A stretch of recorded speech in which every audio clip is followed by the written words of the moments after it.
Hello, how's it going? Today we're going to be doing Safecracker from Hack the Box, which is another Sherlocks machine where we get a chance to practice our blue team incident response skills. This one was rated insane and it was very difficult, particularly if you don't have experience in malware or binary reversing. I also didn't have a huge amount of time to prepare for this video due to being busy over the holiday break, so I won't be going into as much detail explaining the rationale behind certain answers, and I won't necessarily be going about things in the most correct or most streamlined way, but I'll just whip through and show you how I solve the box. So the scenario for Safecracker is that there's been some contractors recently given accounts on the backup services server, and recently the administrator has logged in and found some files encrypted with looks like ransomware. One thing that it does sort of guide us towards is to say that the actions weren't picked up by any of the tools, so I can assume that there aren't any useful logs, etc. And it suggests that full in-depth analysis of malicious files is what's going to be the focus. So jumping right in, I've unzipped the file from Hack the Box. So we'll jump straight in to look at the automatically captured file system to see if there's any interesting files or anything that stands out. I'm going to jump straight into the users. It looks like there's just Contractor 01 and Administrator. And I'll just have a browse around, and this was the first place I went to. msmpeng.exe, usually I think that's associated with Windows Defender, but I was immediately suspicious of that sitting in our downloads folder. There are a few things that I could do with it. I used detected easy, and this tells me it's a ELF64, so it's a Linux binary, so it's a bit odd that it's called .exe, and we can see it's compiled with GCC.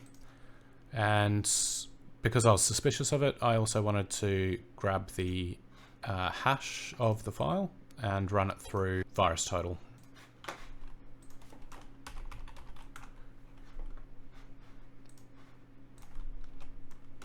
So if I plug the hash in, one of 63 vendors flag this as malicious. So that's not a particularly strong response, but this also gives us some extra details about it. It's a 64-bit executable, ELF, and again compiled with GCC on Debian 10. So you can get a fair bit of information from sources like this, but at this stage this is enough to know that this is definitely a suspicious file and one I want to investigate further. I'm actually able at this point to answer a couple of questions. So question 17, what is the extension of the ransomware rename files? We can see in the folder here it's .elite. If we open up the note quickly, we've got the ransomware note, Cybergang Elite. This is their Bitcoin address they want us to pay. So what file extension does the ransomware rename? It's .elite. And the Bitcoin address, we just had it open, is here. Before I dig into the executable, I'll just finish looking at the file system for anything interesting. The other thing I want to check for is whether there are any PowerShell traces left behind. So I'll open up the log history. All right, looks like there's execution bypass to do chocolatey install of Firefox and FileZilla, followed by some group policy updates, and it looks like a whole bunch of stuff around installing WSL, which is Windows Subsystem for Linux. Okay, so I'll keep a note of that. And I think that was about all that was interesting in the administrator. Yeah, there's some more encrypted files in the backups folder. If we jump into Contractor, we can also see if they've got any PowerShell history, and they do, and this would always stand out to me. PSExec is a sysadmin tool, operates kind of similar to nc.exe, which is the static binary for netcac. The -s flag I think is running in the system context, and the I is interactive, and it's launching command shell. So this, to me, if this was run within an administrator terminal, this would create a command prompt as administrator, and there are other ways that this could also be involved in privilege escalation. It can be used as part of triggering the exploit or the payload with some of the potato exploits, rogue potato, etc. And there have also been vulnerabilities in PSExec around pipe management, which have led to privilege escalation as well.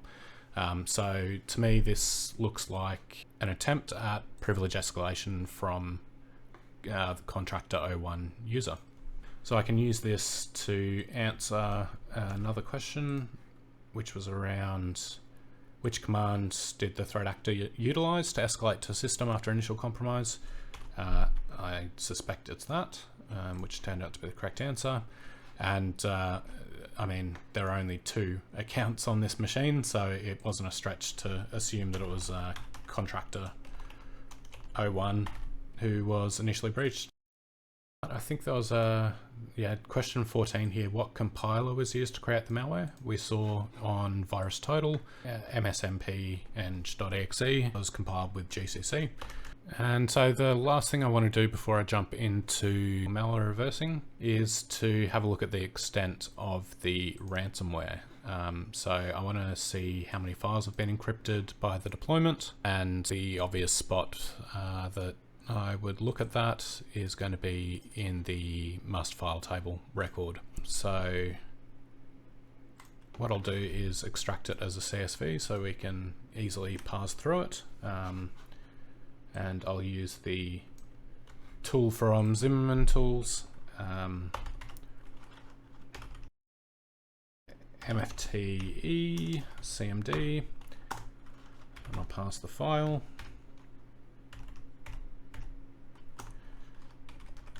CSV, I will put it in the current path, and I'll just call it mft.csv. Okay, that's finished, so I'll open it up with Timeline Explorer. And I will have a look for how many files have been created with the extension .elite. So if I do a filter on the extensions, 31337, cool. And down the bottom here we can see visible lines 33.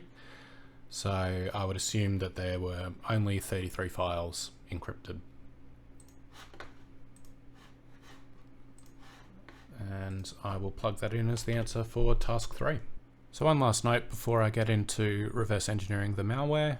I'm working on a virtual machine, so I've got a sandboxed environment, it's well contained, and so if I trigger anything malicious, it should be just contained to this virtual machine that I'm totally happy to blow away or revert back to a previous state that I know is safe.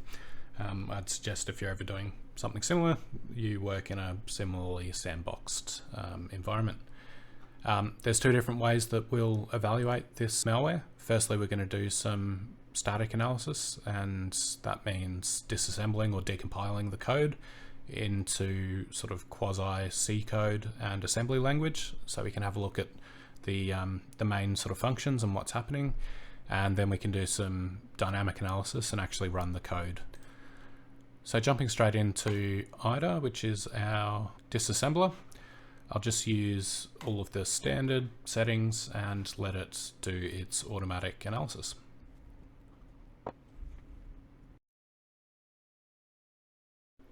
Okay, now the decompilation process is completed. I'm just going to jump straight down into the main function, which it's automatically identified. And basically what I tried to do after playing around and following a whole bunch of functions through was try and get a feel for overall what the program was doing and see if there was any hard-coded secrets that were worth grabbing out. But let's have a quick look at this main function. There's a whole bunch of initialization stuff happening, some memory allocation going on. There's a few functions being called early on. If we have a quick look at this one, the thing that stands out to me immediately is that there are some hard-coded hex values here, which look interesting. I am going to grab them, save them for later, and I'll put them in this spot here.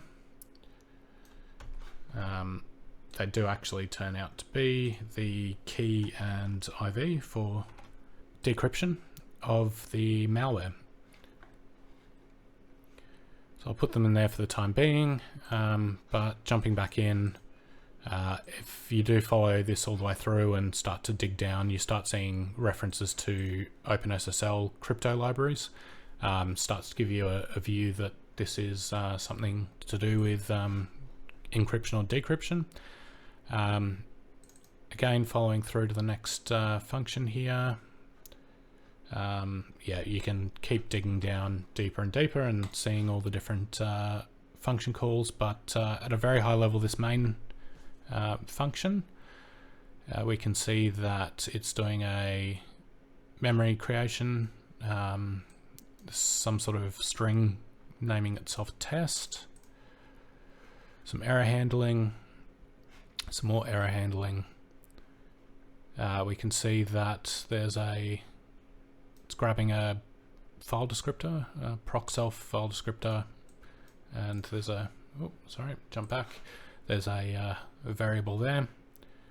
It's doing a stream print, so it's writing from a stream, and something called program.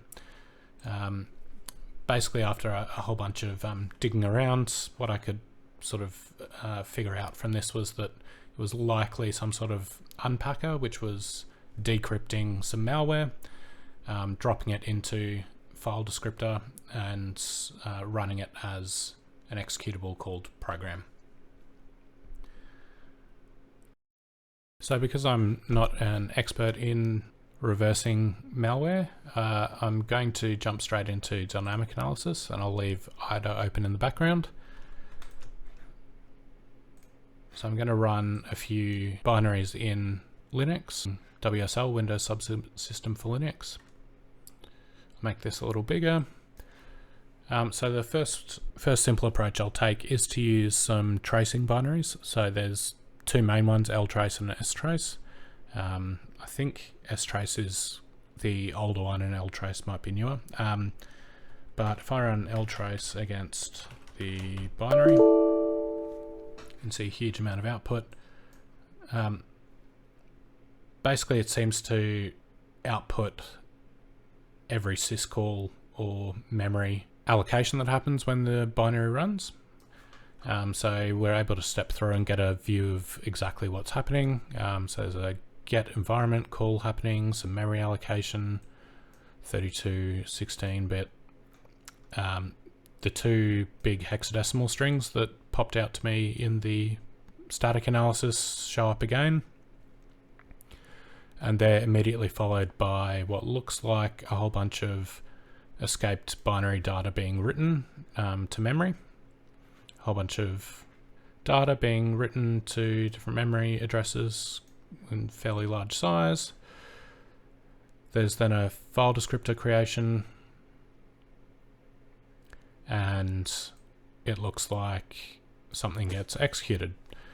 So just from context, what I'm assuming is happening here is that the packer is unpacking and decrypting the malware and then writing it to memory, and subsequently writing it to proc.self fd3 and then executing it, which to me really strongly indicates that these hexadecimal strings are the key and IV.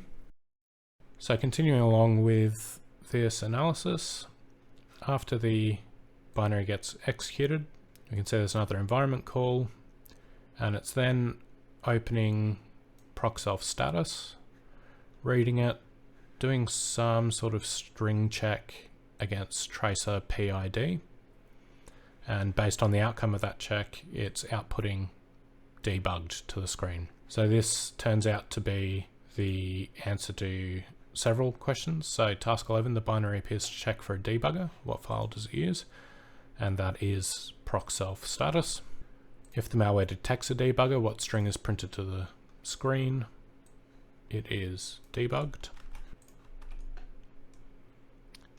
And task 19, what string does the binary look for when looking for a debugger? It's looking for the tracer PID string.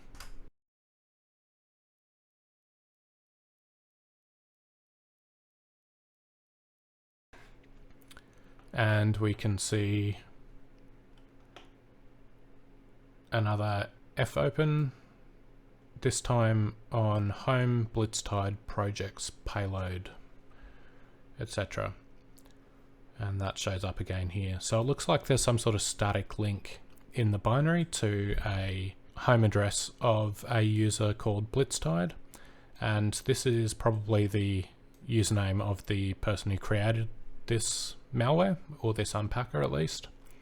And this is the answer to the question 20, which is, it appears that the attacker has bought the malware strain from another hacker. What is their handle? We get the Seg Fault. And this is also an answer to task 12, which is what exception does the binary raise? The other trace binary is strace, and we can run that over MSMP engine and see what the difference is. Basically this is just showing the syscalls, I think. So you can see it starts the execution, tracking a lot of the similar information. One thing it does do that's a little bit different is we can see the exec call here of the file descriptor, but we also see the name that it's executed as, which is program. So we can use that to answer task 4, which is the name that the process of the unpacked executable runs as. And I skipped over it actually. Just above that we see the file descriptor creation, and we see that it's named test, and that is the answer to the name of the memory file descriptor that the packer used. So some slightly different information being shown in strace. So at this point I'd started to get a bit of a feel for what the binary was doing in terms of unpacking and decrypting the actual malware, and I needed to find a way to extract the malware myself so I could do some further analysis on the malware that this unpacker unpacks. In order to do that, I ran HTB and just began the execution at the first instruction, so that I could list the functions and search for the exec. Sorry, it's info. And so this is the call that's made after it's unpacked the malware and written it to that file descriptor 3. It then calls this exec. So what I want to do is set a breakpoint at the point where it's executing the malware, and then I'll run it. So it's broken at the point where it's running the malware, or it should be, which should allow me to, if I open up another shell, zoom in, if I run a ps-ef forest, this gives me running processes in a nice tree. This is the binary running under GDB, and it's on PID 413. So I can go to, probably need sudo cat proc 413 fd3. Let's just have a look. Yep, that looks like a big binary file. So what I'll do is write that to, I'll just write it here and call it malware. So if I do a file check on malware, again it's a 64-bit ELF, and so I can do some further analysis on that. One thing I might also check is the SHA-1 sum. It's the build ID, but I can check that against virus total.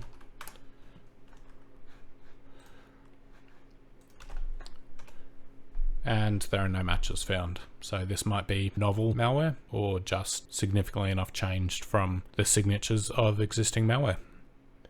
I'll follow a similar process where I'll start with some static analysis on this malware. And just to mix things up, I'll use Ghidra this time. And Ghidra is the NSA developed initially, but it's similar to IDA in that it's a disassembly tool. So I'll just create a project quickly. Yep, I'll call it malware.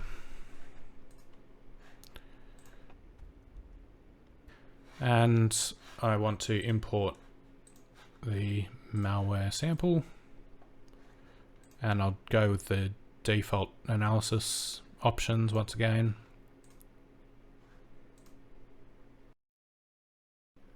Okay, so similarly, I want to have a look at the functions and find a main function or an entry. So having a look at the entry, I've got the assembly on the left and then basically like a pseudo decompiled code on the right. Starting libc, and then it's calling a handful of functions. I can double click to follow through, and reviewing this, we've got again a suspicious string that stands out to me and some functions being executed. It's calling this function with mount C users and a variable. And if I follow through those functions, what I discover is that basically what the malware is doing is trying to extract all of the files on mount C users and encrypting them. And this turns out to be the main function of the malware program. So I'll give you the Cliff Notes version of the review that I did on this. This string stands out to me just from an initial glance. We can see that there's some sort of looping happening, some misleading stuff being printed out to the terminal, which probably is designed to not raise flags so the user doesn't panic. And then we can see some function being run using mount C users as an input, as an argument.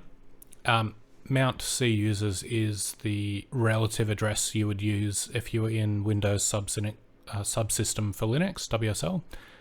So if you wanted to get to your normal Windows file system, you go via the mount within the Linux file system, and then you've got your Windows file system C in your mount, and you're able to access your normal files. So it seems like this malware was designed to run in WSL. If we jump inside this function to see what's happening, we can see that it's basically reading directories in a recursive fashion, and with the files that it's reading from those directories, it's performing this function.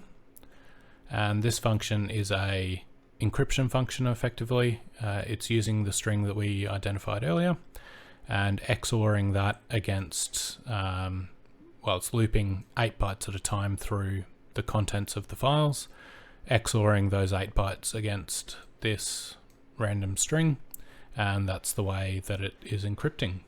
So if we go back up to the main to see what happens after that, so once it's encrypted all the files in the file system,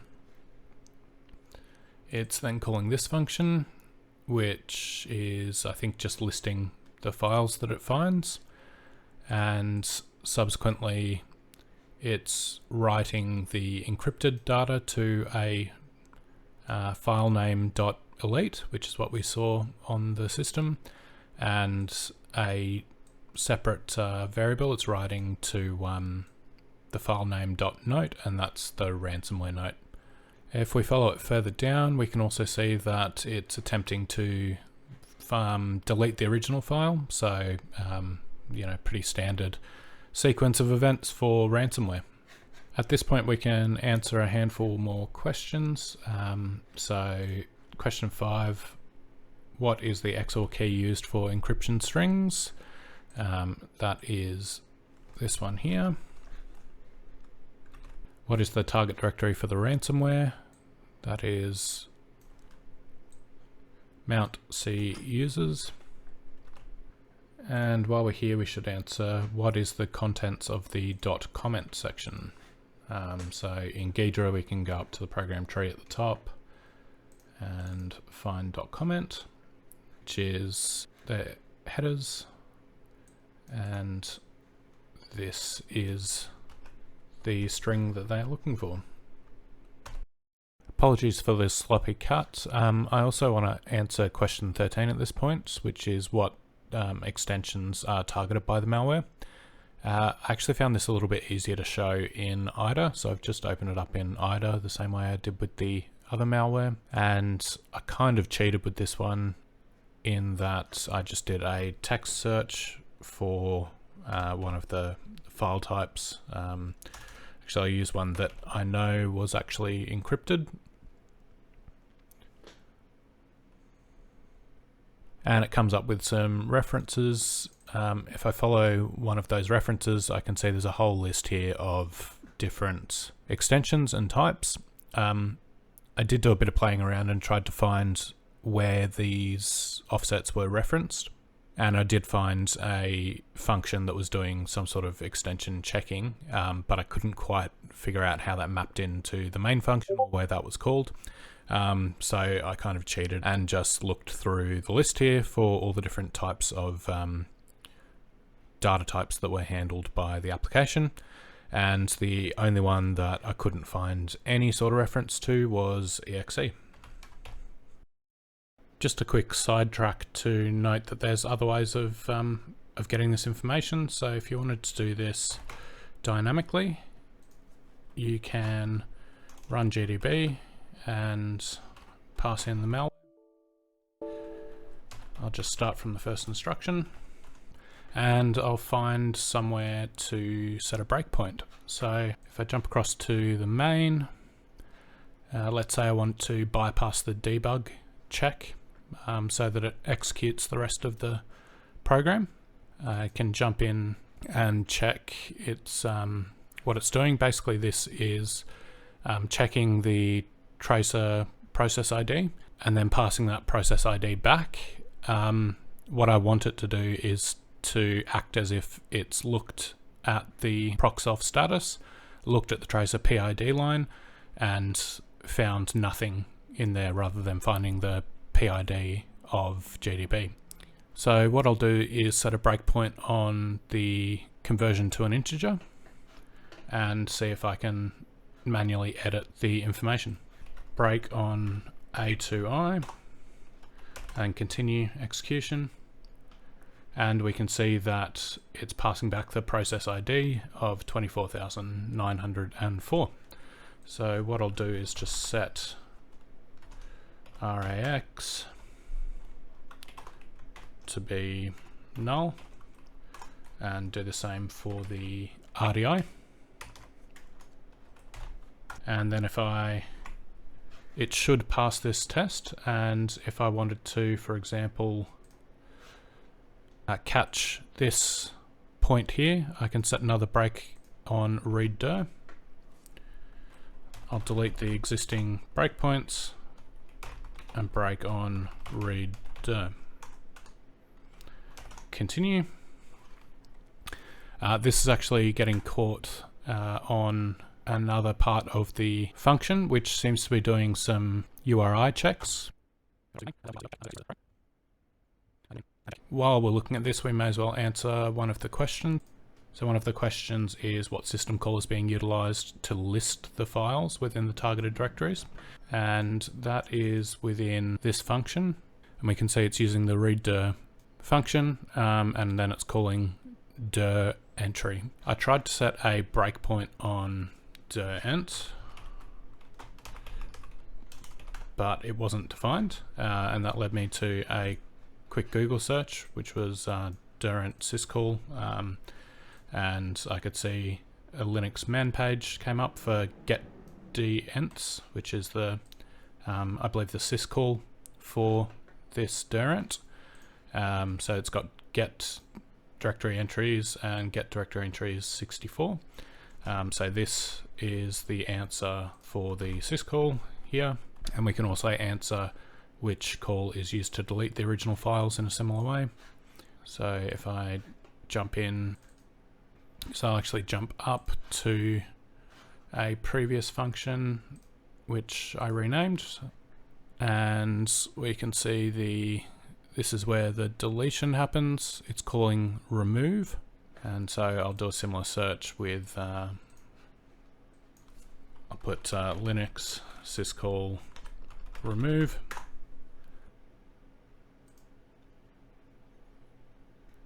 and we can see it says deletes a name from the file system. It calls unlink for files and remove dir for directories.